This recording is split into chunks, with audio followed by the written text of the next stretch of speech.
Hi friends, did you know there is more Lost Terminal available? Head on over to patreon.com/lostterminalpod and join our membership community. There are 17 bonus episodes available right now, as well as behind the scenes updates, free shirts, VIP Discord access, even extra seasons of Lost Terminal. We are 100% funded by our members and will never run ads. That would be lovely of you.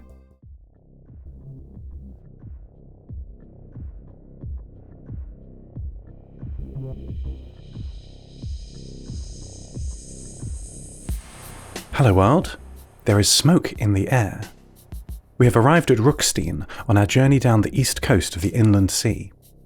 We spotted the village when we were still 32 minutes away. Thin columns of smoke rose from points around it. When we arrived, all but Yeshi rowed to the shore. Yeshi had an appointment to keep. Once landed, the rest of the crew passed people tending to many small stacks of wood. Some stacks being built, others covered by earth, and yet more were being loaded into large metal containers before being lowered into fire pits. The whole village was engaged in this industry, each family seemingly having different methods, but all were for creating one essential resource: charcoal.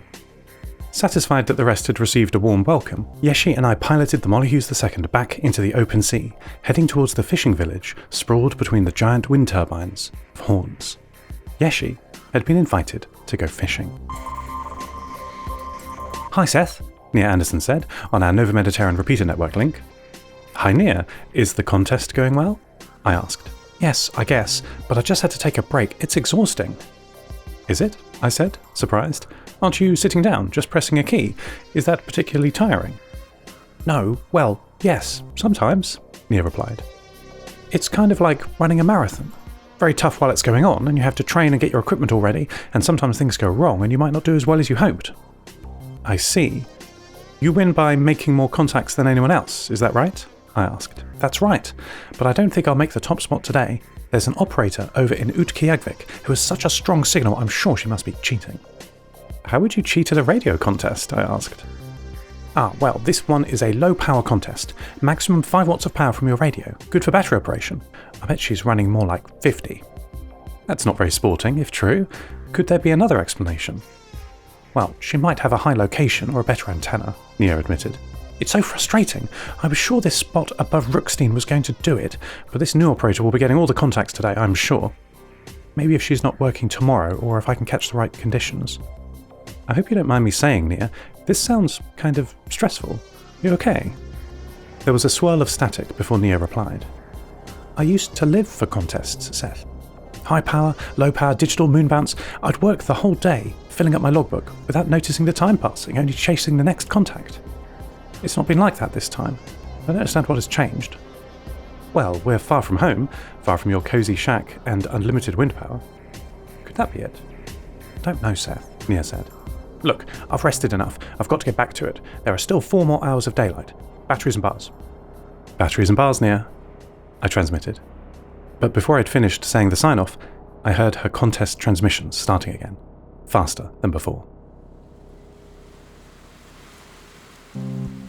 Over the 50 MHz repeater net, I heard Luna speaking with Jacob Glass, the repeater keeper for the Northern Relay above Pyramiden back in Svalbard. Luna's signal was being routed from the far side of the moon through the lunar grid of small transmitters, which is picked up by Ivan's bunker satellite antenna array, then finally transmitted out to the repeater net. Luna was conducting an interview. The interview was taking place keyboard to keyboard rather than voice. Luna's signal is at a very slow baud rate of 31 symbols per second, which when encoded into text represents about 50 words per minute.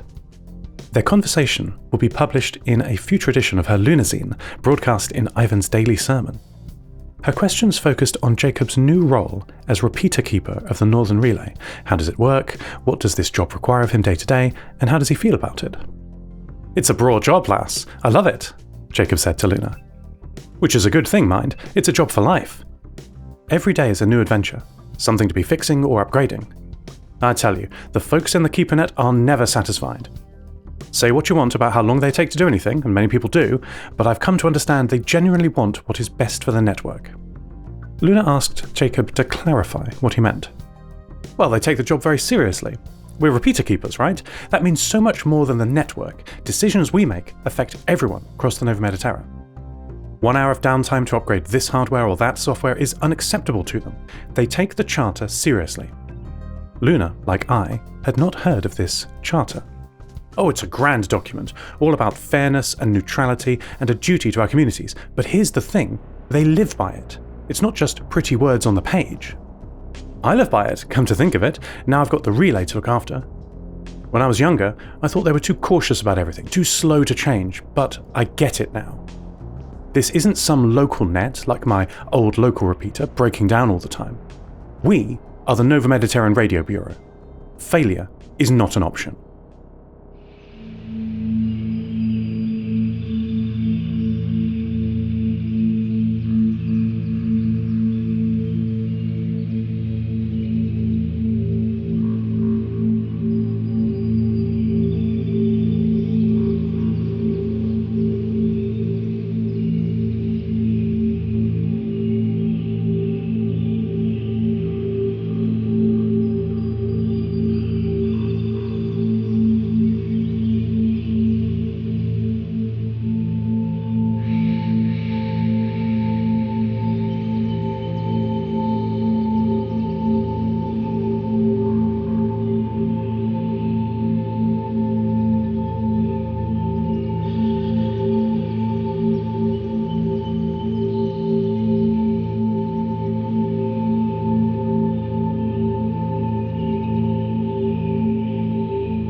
Seth, wow, that was an incredible experience, Yeshi said, over local 50 MHz radio after we found a quiet channel to talk on. Captain Matto Valdemar met me after you dropped me off at the main jetty in Horns, and we dashed over to his ship. The Salmanazar it's called, half the size of the MH2 I'd guess, with room for 4 crew, including me. How fun, I said. Did you leave immediately? Yes, we were underway almost before I jumped aboard. Captain Matto was keen to get out to a good spot for haddock that they found recently. We were harried by seagulls as soon as we set off from the land. The gulls knew where we were going. Yes, I saw the white birds. It was like a tornado following you. They were no bother. Anyway, the crew got the nets ready, set the autopilot, and then, to my surprise, napped for the 2 hours journey to the fishing spot. I suppose that makes sense, I said. Did you have a bunk to sleep too? Oh, they offered, Yeshi replied, but I couldn't have slept, so I kept watch, relieving Matto. I spent the time up on deck looking at the tech they have on board. From the heavy net winches to the compass-linked tiller-pilot system, all this battle-tested tech gave me some interesting ideas for our own ship, actually. That sounds so inspirational, I said. Yes, but I had a bit of a shock, Yeshi said. While checking the instruments in the cockpit, motor output, water speed, that sort of thing, I saw the battery gauge reading 1/5 charged. I apologised to Matto when I interrupted him only a few minutes into his nap, but he said that was normal and told me not to wake him before the time was right. Why did they come out with so little power, Seth? Yeshi told me the rest of their story. Right, so after 2 hours, we arrived at the fishing spot. The crew dropped the nets for trawling, paying careful attention to set the depth where they thought the most fish would be based on previous successes here. After everything was set trawling, there was another opportunity for sleep. Seth, I never would have imagined there would be so much downtime on a fishing boat. I kept watch again, but all was quiet apart from the circling gulls. After 2 hours, the crew woke and prepared for work with a cup of really strong sweet tea. I almost couldn't drink it, and I'm glad I did. I needed the energy for the work that was to come. We all put on oilskins, coats, boots, overalls, and hauled up the catch. As the net breached the surface of the sea, the circling gulls were suddenly very excited, for the first time landing on the deck and slipping around before taking off again. They know it's a good haul, Matto shouted over the drone of the motors pulling up the nets, and his prediction was right. As soon as the fish were dumped on the deck, the tiller pilot was set on a course that would take us up to Askerhaven, where the fish market was waiting for us. The whole journey back we cleaned the fish and threw back any that were too small, the wrong kind, and any jetsam we found we bagged up for disposal. There's a lot of pre-collapse rubbish in the seas still, Seth. It's even got into the inland sea, which doesn't seem very fair at all. No, I agreed. It wasn't even here before the collapse. It's all other people's rubbish. That's just rude. While we cleaned the catch, Yeshi continued, I noticed that there was far more space in the hold of the boat than the small number of fish we had caught.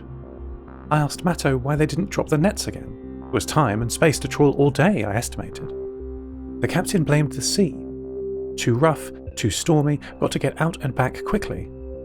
I asked follow-up questions, but it was like I'd brought up a taboo subject. He avoided my inquiries. I don't think the sea is the problem, Seth. I think it's something entirely different. Yeshi themselves would not clarify, so I changed the subject. When will you arrive back at Horns? The MH2 is ready to pick you up. We're all set here. Yeshi did not reply for 16 seconds.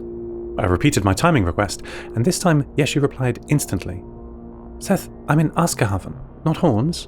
You're supposed to be picking up from the market like we talked about. Why are you still in Horns? It's getting dark. Where are you? End transmission. Lost Terminal is a Namtao production. It is written and produced by Tris Oaten. Credits narrated by Lucy Stringer. Thank you so much to our Patreon producers, Ada Phillips, Kit, Jade Felicity Bilkey, Stephen McCandless, Mike Schneider, Trixie, and to all our patrons. Follow us on Mastodon at lostterminal@namtao.com. Subscribe to the podcast on Spotify, iTunes, or your favourite network. For bonus content and other perks, support us at patreon.com/lostterminalpod. That would be lovely of you. Lost Terminal will return next week.